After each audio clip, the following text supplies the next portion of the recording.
dit, Thierry était une belle personne, un grand homme. Il a décidé de nous laisser. Mais en fait, ce qu'il nous laisse aussi, c'est cette envie encore plus grande de combattre et de ne rien lâcher. Parce qu'il était convaincu jusqu'au bout que notre combat était légitime. Alors pour lui, on va continuer à se battre. Est-ce que vous êtes prêts à continuer à se battre pour Thierry ? Oui. Il n'est donc pas admissible que disparaissent 3 établissements publics, d'ailleurs les seuls qui existent dans l'est du Val d'Oise.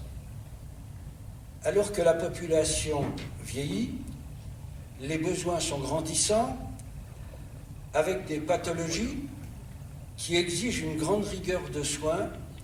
Pour moi, depuis le début, je suis solidaire du personnel et des syndicats de cet établissement, pour une raison très simple, et Henri Kamal l'a bien expliqué. On a un établissement qui est là, c'est un établissement public, et alors qu'on a voté une loi il y a 2 ans qui explique que la priorité, normalement, de l'action gouvernementale et des services publics, c'est de s'impliquer dans les quartiers défavorisés, ceux qu'on appelle les quartiers de la politique de la ville. Au même moment où on vote la loi, une institution comme la PHP et la RS décident de supprimer à la fois une offre de soins pour les populations et puis accessoirement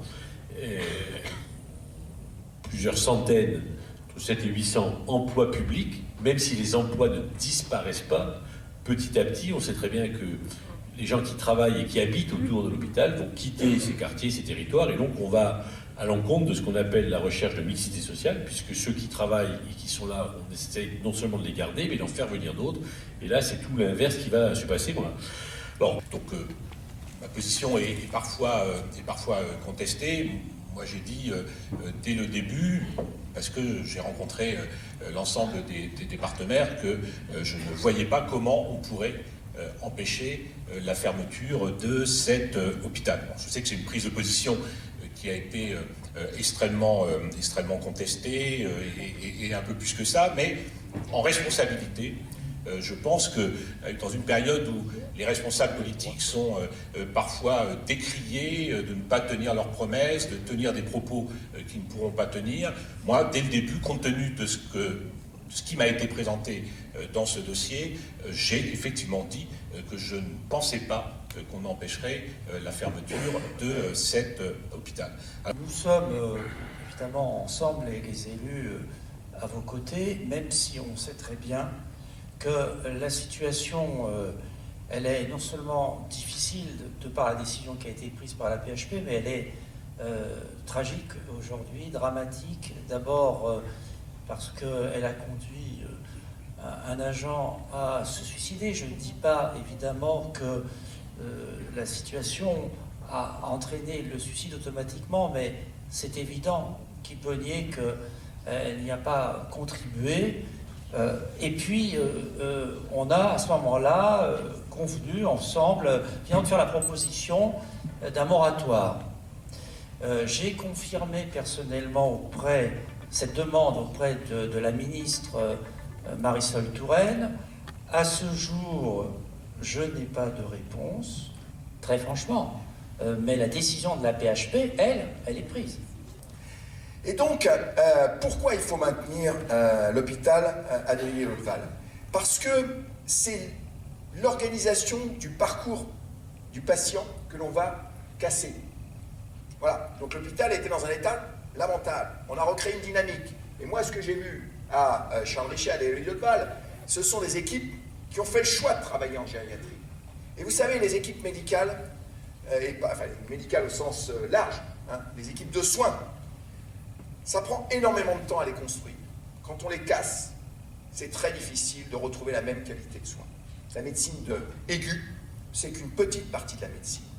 Aujourd'hui, 60% des dépenses de la sécurité sociale, ce sont les affections de longue durée.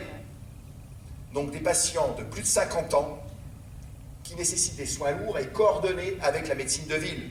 Et je vais vous dire ce qui se passe aux urgences avec les personnes âgées. On a fait le recensement aujourd'hui à l'assistance publique, et je vais vous dire ce qu'on a dit à M. Martin Hirsch. Il y a donc aujourd'hui des services d'urgence qui reçoivent énormément de personnes âgées et qui n'ont plus de lit d'aval. Parce qu'on a fermé, et c'est scandaleux, c'est un traitement inhumain et dégradant pour les personnes âgées. on a fermé l'admission en unité de gériatrie aiguë, c'est-à-dire les lits qui sont réservés pour les patients qui viennent des urgences et qui n'ont pas besoin d'aller dans un service de spécialité dans l'hôpital d'aigu. Aujourd'hui, dans chaque hôpital de l'assistance publique, chaque service d'urgence transfère une personne âgée par jour dans le privé, parce qu'il n'y a pas de lit à la paix. Ou pour la première fois, et on les soutient, on leur a dit qu'on les soutiendrait, les familles ont porté plainte. Parce qu'un patient à 3 est mort dans des conditions inhumaines sur un brancard, parce qu'il n'y avait même pas un box, il était en fin de vie, pour l'accueillir. La même chose à Brest.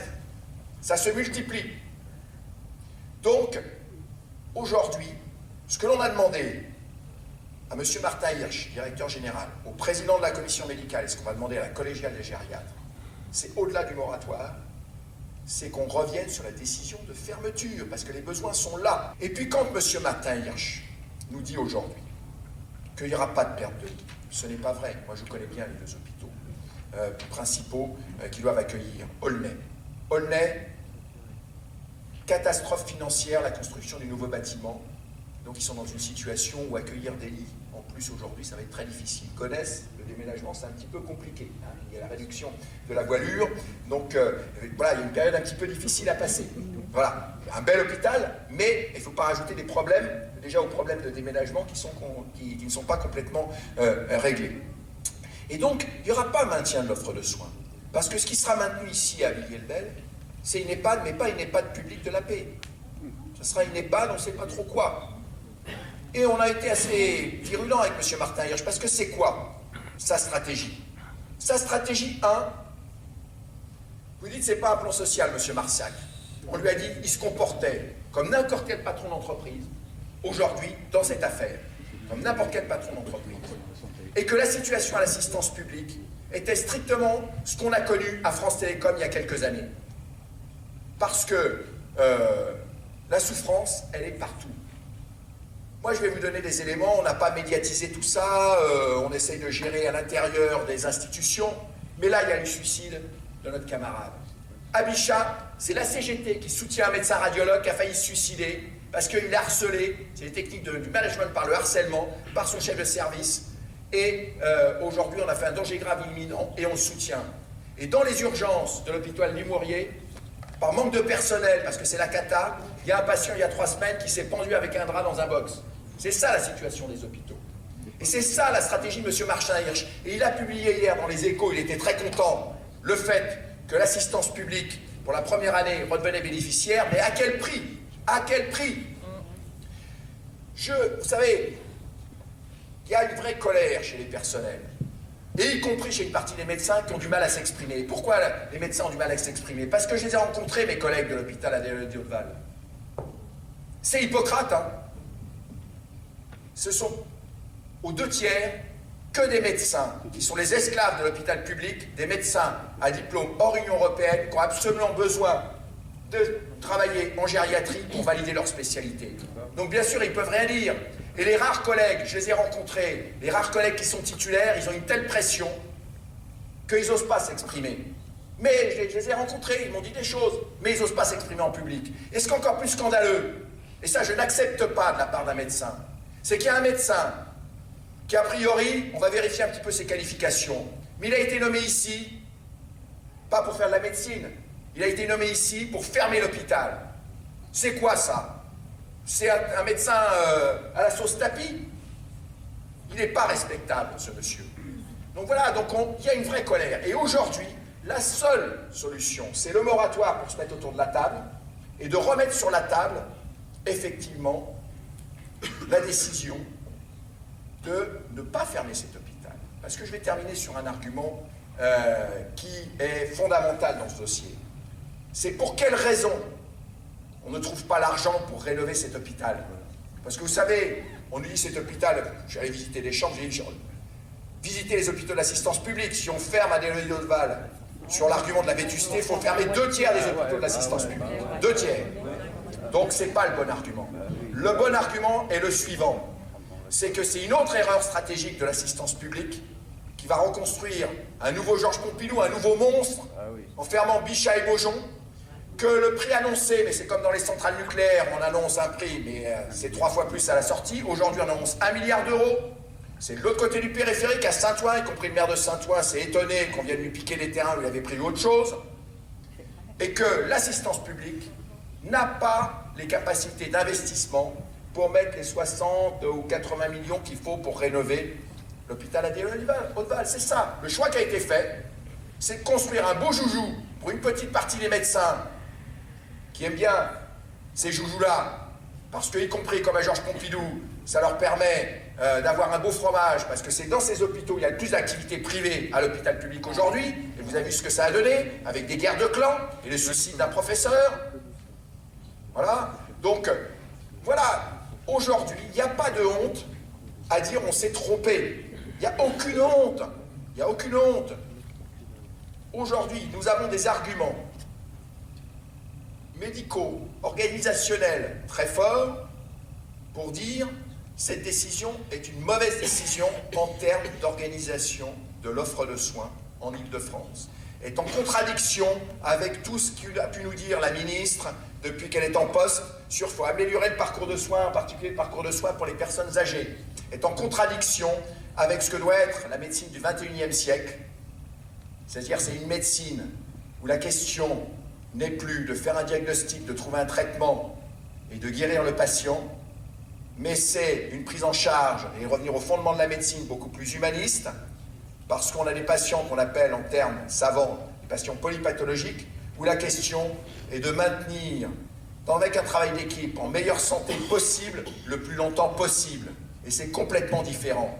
Voilà. Sauf que les gens qu'on a en face de nous, ils n'ont comme seul argument que des arguments financiers. Eh bien, aujourd'hui, trouver 60 à 80 millions pour rénover Adélie-Hauteval, eh bien moi, aujourd'hui, je dis c'est possible, parce qu'il n'y a pas besoin de mettre 1 milliard d'euros dans un nouvel hôpital à Saint-Ouen. On voit comment on peut rénover Bichat, y compris en détruisant la tour si elle est amiantée pour ne pas recommencer l'opération Jussieu. Mais l'hôpital Beaujon, c'est facile, on n'entretient pas, puis on dit l'hôpital est vétuste. Mais la structure d'hôpital Beaujon, qui est un chef-d'œuvre de l'architecture de l'époque, des hôpitaux de ce type-là, je peux vous en emmener visiter une dizaine aux États-Unis qui ont été rénovés et qui fonctionnent très bien. Donc on peut rénover Beaujon, on peut rénover Bichat, et on peut maintenir Adélie-Hauteval. Voilà, donc c'est des choix politiques, c'est des choix stratégiques.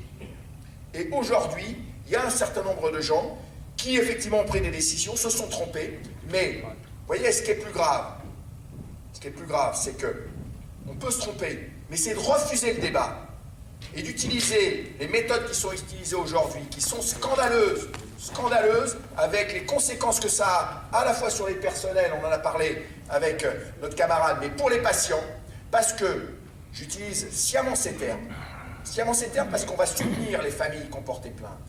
Pour la justice, ce qui se passe aujourd'hui pour les personnes âgées dans les services d'urgence qui n'ont pas de lit d'aval dans des hôpitaux comme l'Adélie-Hauteval, c'est un traitement inhumain et dégradant.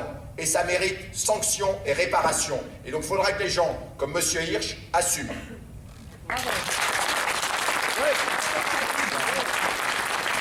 On va y arriver, et d'ailleurs il y a une de vos collègues qui est dans la salle, qui avait dit lors de l'Assemblée Générale, qui avait repris cette phrase, qu'il n'y a que des combats qu'on ne mène pas qui sont perdus d'avance.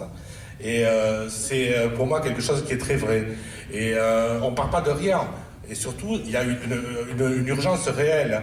L'offre publique sur le secteur, non seulement s'appauvrit, mais devient réellement catastrophique. On parle de Villiers-le-Bel, on a parlé de Jacques Achard à Marly, on a parlé aussi du Cèdre Bleu qui a fermé à Sarcelles et qu'il faudra justement tenter de rouvrir une structure publique sur cet endroit. Tout ça, c'est des batailles qu'il faut mener parce qu'on ne se bat pas pour nous, on ne se bat pas, vous, le personnel, vous ne battez pas pour vous, vous vous battez aussi pour les patients. On connaît l'attachement à votre travail et à la motivation que vous avez à venir.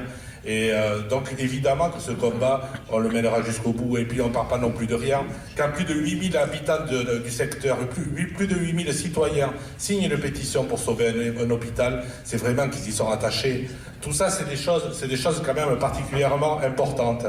Dire aussi que la proximité aussi, c'est quelque chose d'important. Ça a été dit. Les personnes âgées que vous avez à l'hôpital, leurs enfants sont aussi âgés souvent. Et donc, automatiquement, si sur une carte d'état-major, comme ils font à l'ARS, on dit aller à Aulnay, à Aubonne ou à Montmorency, c'est pas loin, pour ces personnes, ça devient loin, ça devient pénible. Tout ça, c'est des choses à prendre en compte. Alors, moi, je suis comme vous, je reçois des mails de temps en temps pour bien expliquer, enfin, illustrer dans quelle situation et dans quel pays nous vivons aujourd'hui. Je reçois des messages, et parmi ces messages, de temps en temps, je reçois un petit mail, apparemment d'une compagnie d'assurance ou d'un fonds de pension, me proposant d'investir dans des produits financiers manifestement très très intéressants, très rémunérateurs, très porteurs, très actuels. C'est des fonds de pension EHPAD. Et peut-être que la question à se reposer, parce que rien n'est acquis et tout est combat, c'est ce qu'on a dit tout à l'heure, entendu autour de la table, c'est peut-être se reposer juste la question, alors l'accueil des personnes âgées, mais plus largement la santé publique. Est-ce que c'est encore quelque chose qui est considéré par nos gouvernements comme quelque chose qui doit être de l'ordre du service public? Est-ce qu'on est en train de transformer la santé publique vers une santé privée? Quand la Sécu est grignotée au fur et à mesure par les mutuelles qui prennent le pas, enfin voilà, il y a eu des cooptations quand même entre Malakoff, les gouvernements, enfin c'est quand même assez épouvantable ce qui est en train de se passer. Peut-être que la question de fond à se reposer constamment, c'est que la santé, ce n'est pas une marchandise, et que la santé, c'est pas quelque chose qui se marchande, la santé, c'est pas quelque chose qui se bricole, sur lequel on fait du fric, et c'est forcément quelque chose qui doit être sanctuarisé dans le cadre de services, pour éviter qu'il y ait des gens qui en profitent bien pour alimenter des caisses qui ne sont pas celles des patients et des familles qui ont besoin de ce type de services. Donc juste ça, pour à un moment donné se dire que voilà, on est quand même dans un monde qui est hostile de ce point de vue-là, et que je pense que le combat que vous menez, et qui est mené par les personnes qui sont à cette table, il est extrêmement important, parce que personne d'autre que vous, que nous, le ferons à notre place.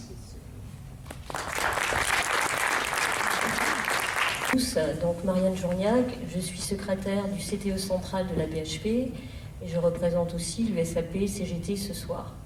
Je pense que par rapport à ce qui vient d'être dit, nous, et on le sait tous, on n'a pas attendu, et on sait en tout cas quel choix de société on veut en ce qui concerne la santé et la prise en charge de nos aînés et effectivement de la problématique qui se pose aujourd'hui à l'AP, qui est pourtant, parce que je pense que c'est important quand même de donner quelques chiffres. Parce que moi je pense qu'effectivement, et ça a été dit aussi, 80 millions pour l'AP-HP, franchement, c'est pas énorme. Quand on sait que le budget de l'AP, c'est 8 milliards d'euros. C'est un peu aussi indécent, et moi je tiens à le rappeler, quand on dit qu'à chaque fois qu'on veut fermer un établissement, c'est parce que l'établissement est vétuste. Mais oui, sauf que ce sont aussi des choix, et des choix politiques qui ont été faits, parce qu'on n'a pas voulu à un moment donné investir dans nos établissements. Moi je pense que ce qu'il faut se dire, c'est que la richesse d'un pays, c'est quoi? La richesse d'un pays, c'est d'avoir de bons services publics, c'est d'avoir des hôpitaux publics, c'est de se dire qu'on prend en charge notre population. Aujourd'hui, Martin Hirsch remet tout ça en cause, balaye d'un trait de plume, fait des choix sur lesquels il ne veut pas revenir. Le dialogue social, il ne sait pas ce que ça veut dire. Mais je vous rassure tout de suite, on est extrêmement déterminés. On ne lâchera pas. On ne lâchera pas pour deux raisons. Parce que les services publics, ce n'est pas un coût, c'est un investissement. Nous devons nous battre pour avoir des soins de qualité, de la médecine de qualité, nous l'avons. Nous devons nous battre pour la recherche, y compris pour la recherche concernant nos personnes âgées, parce que la problématique de la personne âgée, il faudra la prendre en compte, parce que ce que j'espère, c'est qu'on continuera à être de plus en plus vieux, mais j'espère quand même en bonne santé. Un seul water dans chaque chambre. Aujourd'hui, on est arrivé à une situation où il n'y a plus que... Avant, c'était 33 lits dans chaque unité de soins. Aujourd'hui, c'est 17 lits. Donc on voit bien que l'hôpital a évolué quand même. Et il y a eu tout un tas de travaux de réaliser pour faire en sorte de remodeler l'établissement et faire en sorte qu'il puisse rentrer dans les normes qui ont été mises en place aujourd'hui pour les personnes âgées, pour les accueillir de façon décente. Parce que aussi, il faut être clair, c'est qu'à un moment donné, on ne peut pas non plus faire de l'abattage pour les personnes âgées. Donc on est dans cette situation-là. L'hôpital, on a fait une structure d'animation au centre de l'établissement. On a fait la prise en charge de l'examineur. On a pris aussi l'hôpital de jour pour recevoir des gens en examineur aussi. Donc on a fait tout un tas d'évolutions sur cet établissement-là. Et aujourd'hui, d'un trait de plume, on dit on va le fermer.